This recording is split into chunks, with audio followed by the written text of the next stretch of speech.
Welcome to Shashi ಕೌಲಕ್ಕಿ ಚಾನಲ್ಗೆ. ಇವತ್ತು ನಾನು ಗುಲಾಬಿ ಹೂವಿನಿಂದ ಗುಲ್ಕನ್ ಮಾಡೋದನ್ನು ಹೇಳ್ಕೊಡ್ತಾ ಇದ್ದೇನೆ. ಇದೊಂದು 200 ಗ್ರಾಮ್ ಆಗೋಷ್ಟು ಹೂ ಇದೆ. ಇದನ್ನೆಲ್ಲ ಬಿಡಿಸ್ಕೊಂಡು ಇಟ್ಕೊಂಡಿದ್ದೀನಿ. ಇದನ್ನು ಚೆನ್ನಾಗಿ ವಾಶ್ ಮಾಡ್ಕೊಳ್ಳೋಣ.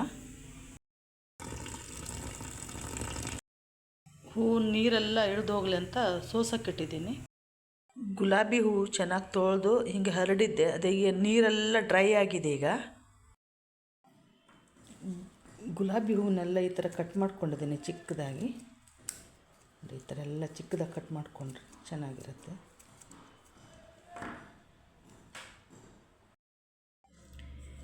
ಈಗ ಒಂದು 200 ಗ್ರಾಮ್ ಗುಲಾಬಿಗೆ 150 ಗ್ರಾಮ್ ಆಗೋಷ್ಟು ಕಲ್ಲು ಸಕ್ಕರೆನೂ ತೊಗೊಂಡು ಚಿಕ್ಕದಾಗಿ ಪೀಸ್ ಮಾಡಿ ಹಾಕಿದ್ದೀನಿ.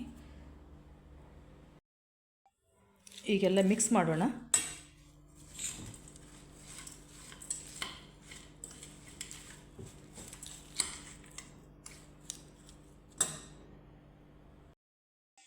ಈ ಥರ ಗಾಜಿನ ಬಾಟಲಿಯಲ್ಲಿ ತುಂಬಿ ಬಿಸಿಲಲ್ಲಿ ಇಡಬೇಕು.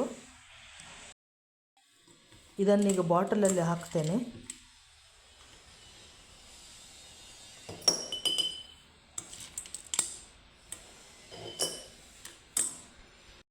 ಈ ಥರ ಬಾಟ್ಲಲ್ಲಿ ಹಾಕಿ ಬಿಸಿಲಿಗೆ ಇಡಬೇಕು. 1 ವಾರ ಇಟ್ಟಿದ್ದೆ ಬಿಸಿಲಲ್ಲಿ ಗುಲ್ಕನ್ನು. ಈ ಥರ ರೆಡಿಯಾಗಿದೆ ನೋಡಿ. ಈ ಥರ ರೆಡಿಯಾಗಿದೆ. ಇದಕ್ಕೀಗ ಸ್ವಲ್ಪ ಜೇನುತುಪ್ಪ ಮಿಕ್ಸ್ ಮಾಡಿ ಇನ್ನೊಂದು 2 ದಿನ ಇಟ್ಟರೆ ಸಾಕು, ಗುಲ್ಕನ್ ರೆಡಿ ಆಗಿಬಿಡುತ್ತೆ. ಇದು 4 ಸ್ಪೂನು ಜೇನು ತುಪ್ಪ ತೊಗೊಂಡ್ರೆ ಸಾಕು. ಆಲ್ರೆಡಿ ಅದಕ್ಕೆ ಕಲ್ಲು ಸಕ್ಕರೆ ಹಾಕಿ ಚೆನ್ನಾಗಿ ಪಾಕ ಬಂದಿದೆ.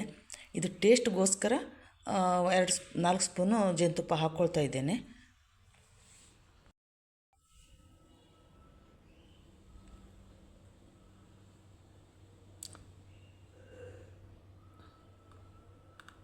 ಹಾಕ್ಕೊಳ್ತಾ ಇದ್ದೀನಿ ಜೇನುತುಪ್ಪನ.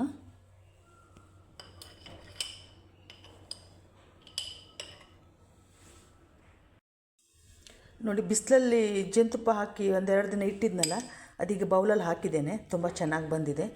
ನೀವು ಸಹ ಮನೆಯಲ್ಲಿ ಹೂವಿನ ಗಿಡ ಇದ್ದರೆ ಹೋಮ್ ಮೇಡ್ ಗುಲ್ಕನ್ ಮಾಡಿ ಮತ್ತು ಸ್ಟೋರ್ ಮಾಡಿ ಇಟ್ಕೋಬೋದು. ಎಷ್ಟು ದಿನ ಬೇಕಾದ್ರೂ ಇರುತ್ತೆ. ಮತ್ತು ಇದು ದೇಹಕ್ಕೂ ತುಂಬ ಒಳ್ಳೆಯದು. ವಂದನೆಗಳು.